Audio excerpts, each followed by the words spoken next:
Assalamualaikum warahmatullahi wabarakatuh. Nah, perkenalkan kami dari kelas 3 TRPL.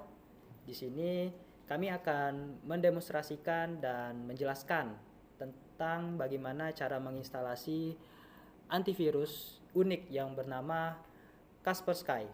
Nah, untuk pertama-tama kami perkenalkan terlebih dahulu, saya Muhammad Riyadi dan teman saya bernama Muhammad Bayu Faryandi.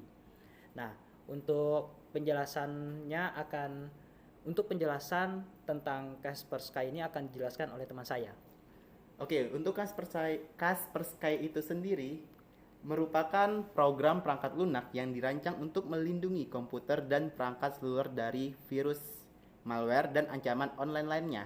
Jadi, Kaspersky ini dibuat oleh agen Kaspersky yang berasal dari Rusia. Nah, antivirus ini juga menghadapi kontroversi karena tuduhan memiliki hubungan dengan pemerintah Rusia. Akibatnya, beberapa organisasi dan lembaga pemerintah telah melarang penggunaan produk Kaspersky. Nah, kemudian lanjut ke bagaimana cara instalasi Kaspersky ini. Awal mula kita download terlebih dahulu di browser. Jadi kita ketik download. Nah, setelah itu kita pilih yang pertama ini di website resminya. Karena untuk pembelajaran jadi kita coba yang free trial. Nah, di sini kami pilih yang premium gitu. Oke, kita klik download.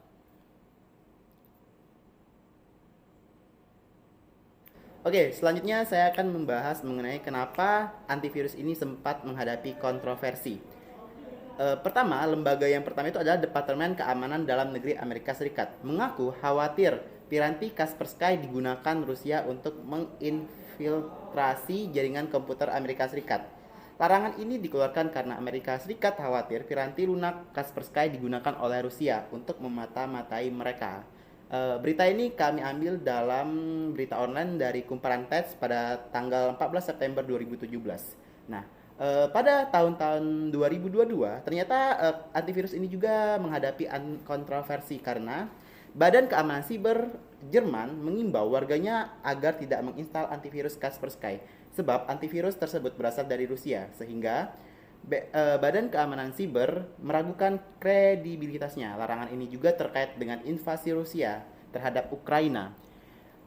Badan Keamanan Siber Jerman mengatakan bahwa Kaspersky bisa dimanfaatkan pemerintah Rusia untuk meretas pengguna atau sistem IT alih-alih memberikan perlindungan.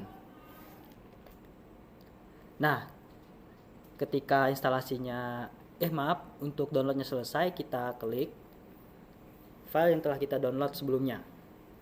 Nah, kita tunggu.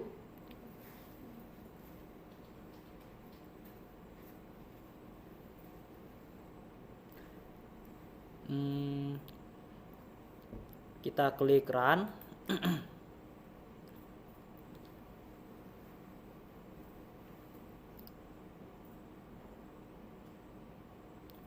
Oke, nanti ada tulisan welcome. Jadi kita klik continue untuk melanjutkan dan install.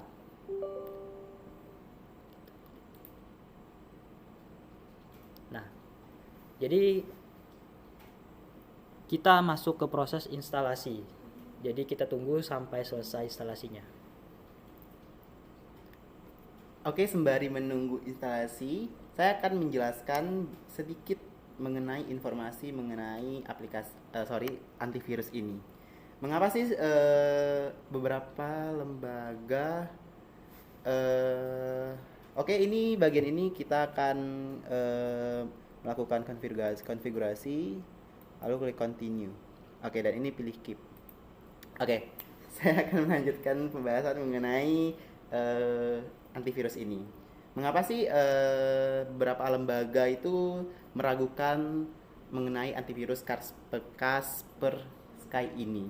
Karena backgroundnya pemilik Kaspersky itu pada usia 16 tahun, Eugene mendaftar ke program berdurasi 5 tahun di sekolah yang namanya kemudian berubah menjadi Technical Faculty of KGB Higher School setelah Uni Soviet terpecah. Lulusan dari sekolah tersebut memang disiapkan untuk menjadi perwira intelijen baik di militer Rusia ataupun KGB.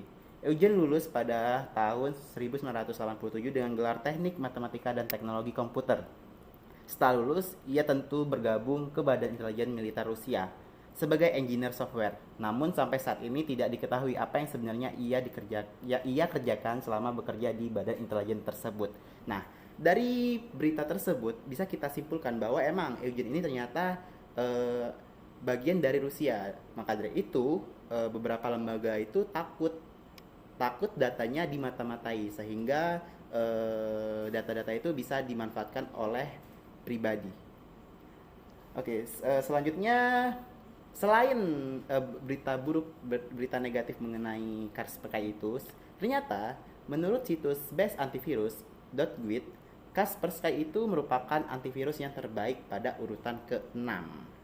Jadi, buat teman-teman di sini bisa dicoba untuk menginstalasi Kaspersky itu sendiri.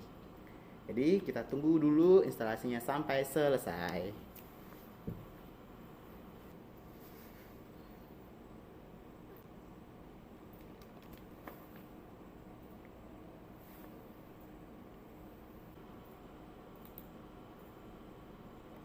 Nah, jadi kita masuk setelah instalasi, kita karena kita ini kan mau mencoba trial gitu, versi trial.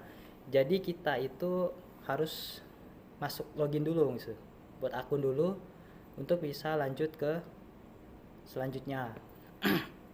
Jadi karena kita punya yang akun Google, jadi kita sign in dengan Google.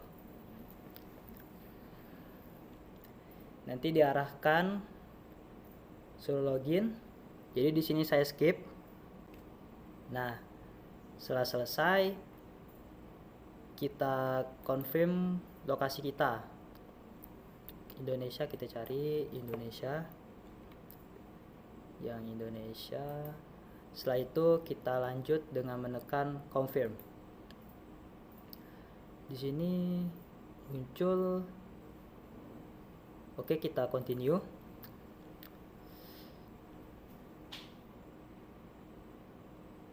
Tunggu sampai prosesnya selesai.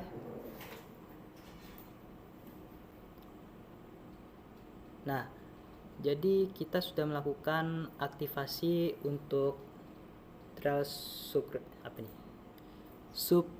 subscription for Kaspersky Premium.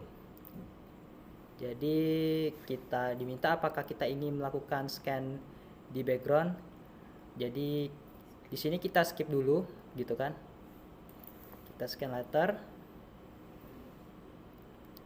Kemudian kita skip semua saja lah.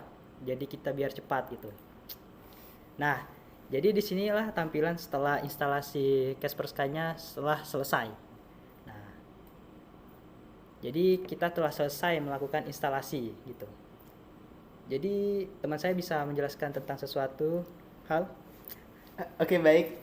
Di dalam Kaspersky ini yang membedakan dengan antivirus lainnya dan menjadi unik itu yang pertama itu ada fitur analisis perilaku. Nah, Kaspersky ini menggunakan analisis perilaku untuk mengidentifikasi dan memblokir ancaman baru dan yang muncul. Ini memantau perilaku program dan aplikasi di komputer pengguna dan memberitahu pengguna jika mendeteksi aktivitas yang mencurigakan. Lalu selain fitur itu, Kaspersky juga memiliki fitur pengamat sistem. Fitur pengamat sistem Kaspersky dirancang untuk melindungi dari serangan ransomware. Ini memonitor aktivitas sistem dan dapat mendeteksi dan memblokir upaya untuk mengenkripsi file atau mengubah pengaturan sistem. Lalu ada anti-phishing, yang dimana teknologi anti-phishing ini membantu pengguna menghindari penipuan phishing dan situs web penipuan. Itu mengidentifikasi dan memblokir situs web palsu yang dirancang agar terlihat seperti yang sah. Membantu pengguna menghindari memberikan informasi sensitif seperti nama pengguna dan kata sandi. Lalu ada fitur kontrol orang tua. Fitur kontrol orang tua memungkinkan orang tua untuk memantau dan mengontrol aktivitas internet anak-anak mereka. Ini termasuk kemampuan untuk menetapkan batas waktu, memblokir situs web dan aplikasi tertentu, dan memantau aktivitas media sosial. Lalu ada security money, yang dimana security money ini dirancang untuk melindungi pengguna saat mereka melakukan pembelian online atau transaksi perbankan. Ini menyediakan lingkungan yang aman untuk aktivitas ini, melindungi pengguna dari keylogging dan serangan lainnya.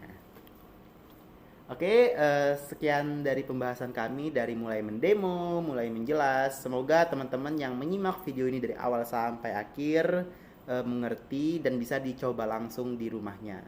Jadi sekian, terima kasih. Kami mohon maaf jika kami ada kesalahan dan terima kasih. Wassalamualaikum warahmatullahi wabarakatuh. Muhammad Bayu dan Muhammad Riyadi pamit. See ya.